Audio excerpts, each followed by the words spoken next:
What's up guys, Readiness Rations here with you again, and we're going to be checking out another vintage US MRE today. This is of course a brown bag MRE, meaning that the latest it could have been packaged was 95, 96. This is menu number 12, Escalloped Potatoes with Ham, packed by Sopatco in Mullins, South Carolina. When you're looking at the outside bags of the brown bag MREs, if the numbers on them are large like these, that means that at the very oldest, it would be 1987. Pre-87, it would be much smaller numbers. Let's go ahead and open this one up.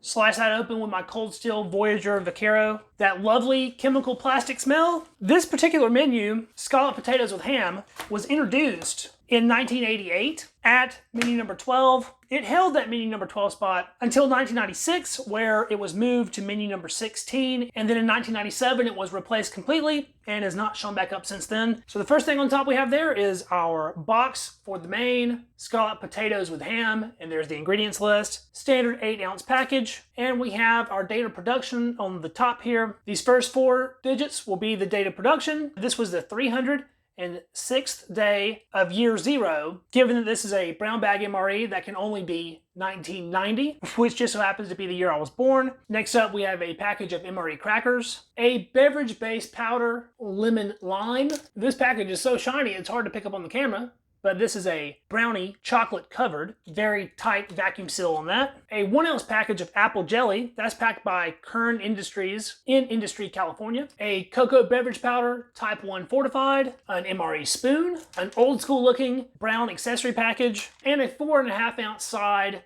of applesauce. Let's see what's in this accessory pack. The inside of this smells pretty grotesque. In that, we have a brown package of Taster's Choice, a package of non-dairy creamer, never seen that pack before, personally, 6 grams of sugar, light green pack of matches with red tips, a Wet Nap moist towelette, package of iodized salt, the good old standby Lighthouse toilet paper, and a 2-pack of peppermint chewing gum. Let's pull this retort out. It's green. Looks in pretty good shape, but doesn't seem to be delaminating or coming apart. Not yet anyway. So I'm gonna pop this in some boiling water and we'll be right back with everything else plated up. As of the filming of this video, this ration is coming in at nearly 31 years old. So of course, whenever we're attempting to consume super expired food, we have to proceed with extreme caution as to not end up in the hospital or the morgue. First thing we're gonna take a look at here is gonna be this Taster's Choice. Now, the Taster's Choice usually doesn't hold up, but every now and then you get lucky. So let's see what this one's looking like. And I think we just got lucky. That's what I'm talking about right there. Look at that. Absolutely perfect freeze-dried coffee crystals. That definitely has me in high hopes for the rest of this ration. Dump that in a glass. Let's take a look at the non-dairy creamer. It was still nice and white. Even if this stuff looks good, you got to give it a little taste. Otherwise, you can end up ruining an otherwise perfectly good cup of coffee. There's a look at it on my finger. Let's see what that tastes like. That's absolutely perfect. So that's definitely going in. We'll do the full 6 grams of sugar. And I've pre-measured 6 ounces of hot water here. And that's almost completely dissolved instantly. Hopefully this isn't too hot to taste, because I'm going to go ahead and try it out. Oh, heck yeah. That Taster's Choice, the old Taster's Choice, is one of my favorite ration coffees, bar none. It's not at all bitter. 6 grams of sugar is 2 grams more than you get in a modern MRE, so it's nice and sweet. That creamer does a good job of lightening it up. It's not the most powerful cup, sort of like a medium roast. It tastes really good though and is extremely drinkable. As good as that is by itself, I'm kind of in the mood for a mocha. So let's take a look at this cocoa beverage powder. Same thing as the creamer. You always want to give this a taste first. That does taste a little bit weird. I've tried it probably 3 times now, and I don't think it tastes the way it should, but it also doesn't taste horrible. So I think we'll go ahead and mix it in. So we'll dump that straight in to our coffee here, and that's going to require some substantial stirring. Well, it's looking really good. It's not really smelling like much. Usually the cocoa beverage base has a pretty pungent aroma that smells really nice and chocolatey. I'm not getting that this time. Let's see how it tastes. It's still good. It's not this amazing revelation of flavor like I've had before with hot chocolate. I don't know if that was just degraded some over time without going bad, or what's really going on with that. But it's not packing the flavor punch that it normally does. But it doesn't taste off or bad in any way. So I'm not complaining. The coffee flavor is now just barely in the background. The sweetness is on point. It's still very creamy. Just one little sip left. So I guess it wasn't too bad. That was a great way to start this meal. Hopefully everything in the ration is at least as good as that. While we're doing drinks, we'll knock out our lemon lime beverage powder as well. It's a little bit chunky. It appears to be about half chunk and about half powder. Still smells as it should. In the glass we go. It's pretty weird. It looks like the sugar has sort of separated from the actual lemon lime part of the beverage base powder. 12 ounces of water. I'm using cold water for this one. The water started changing colors right away. We definitely have a level of sediment in the bottom of the glass here. In the Gulf War era rations, supposedly these beverage-based powders were making soldiers very sick. There's some chemicals in them that was causing very bad side effects, but those guys were drinking them like every single day. So I'm not too worried about testing 1 or 2 a year, which is probably about my average. I think that's basically dissolved. Smells good, looks good. Lemon lime's always been my favorite beverage-based powder. Let's pull this applesauce out. The ingredients on this couldn't be any simpler. It's just applesauce and absorbic acid. This is before the days of the applesauce being all super fortified. This retort's looking like it's in good shape. It's a little bit dark, I can tell that right away. Oh yeah, certainly very dark. Smells a little bit fermented. It's not wanting to come out of the package. I think maybe some moisture has evaporated over time. Definitely a little bit on the chunky side. Scrape all that out. Oh yeah, that is some thick, dark applesauce. Certainly not aesthetically pleasing. I think I'll be saving that till later in the meal just in case that makes me not feel so good. Bust these crackers open.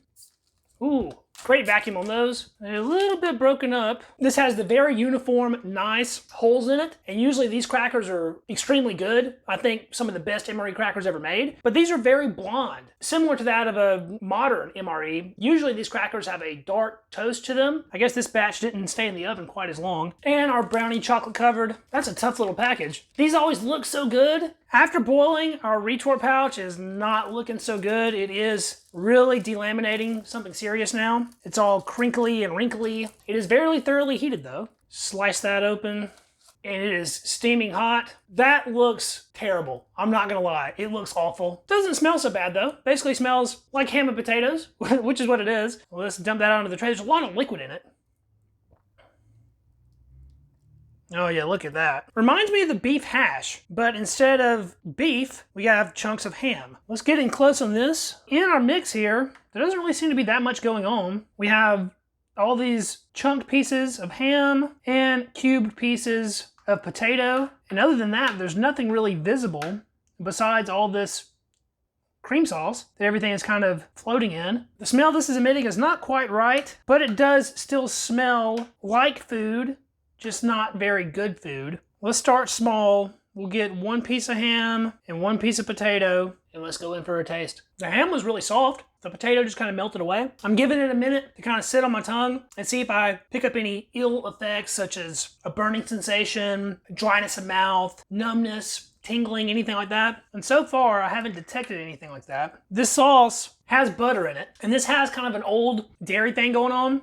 Not in a very egregious way. It's a little bit cheesy, and there's no cheese in these scalloped potatoes, but after 2 bites, I think we're in the green. Get a larger bite this time. Yeah, I think this is completely edible. 30 years old and completely consumable, I do believe. The sauce is a little bit thin, but it does have some creaminess to it. This is a quite salty main. There's a lot of sodium going on with that ham, and I'm sure the sauce itself has salt added to it. Flavors-wise, I'm not tasting much other than the pungent flavor of the ham. The potatoes add sort of a mushy texture contrast, which isn't that bad. After digging into probably a third of my portion here so far, I am feeling just a tiny bit of numbness on my lips, which is sort of a new one for me. Our bits of ham here seem to be mostly real muscle fibers.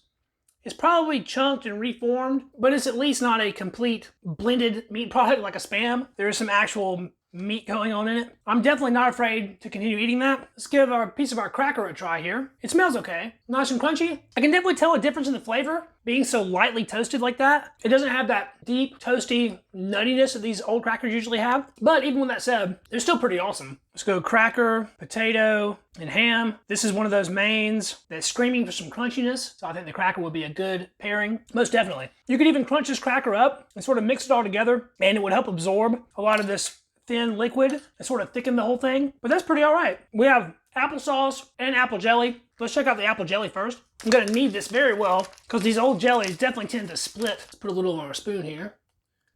Oh yeah, that is some dark apple jelly. Smells okay though. Try that one out. Sweet and appley, but a little bit metallic. I don't know if it's picking that up from the package that it's in. It has sort of an irony kind of metal thing going on. Oddly enough, it has a little bit of a spiciness to it. Not like hot sauce spicy, but spicy in the way that a really low quality artificial drink is, like a Sunny D or something. It has a weird like throat burning thing going on, but it tastes good enough for me to continue eating it. So let's put a little bit of that on a cracker. Man, that stuff is so dark and so thick. It's looking more like jam than jelly. It's a lot better that way. I didn't get any of that sensation I was describing as spiciness with it being on the cracker. I guess the cracker covered up whatever that was. And now it's just finely aged apple jelly.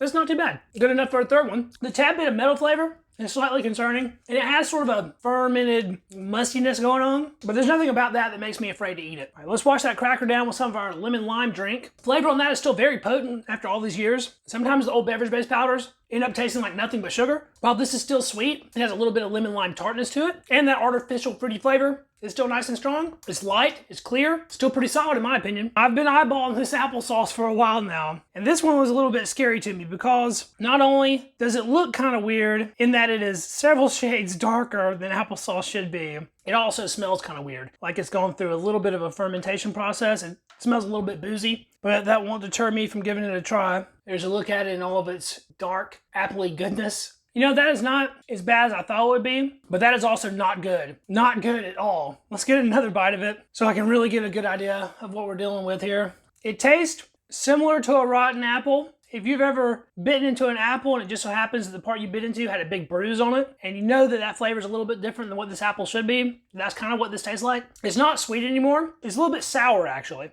And it's giving my mouth sort of a dry, almost sandpaper-like feeling. It doesn't taste like alcohol, so I'll give it that much. I think the sugar at some point converted to something else because there's no sweetness left. It's just sourness. And not soured like spoiled, but sour like a lemon. Another big spoonful there. I think it's edible, but is this one fun to eat? No. Not enjoyable. I think most people would just dump that straight in the trash can. I, on the other hand, don't believe in wasting basically anything that's edible. So I'm probably going to end up finishing this. And hopefully no ill effects come of that.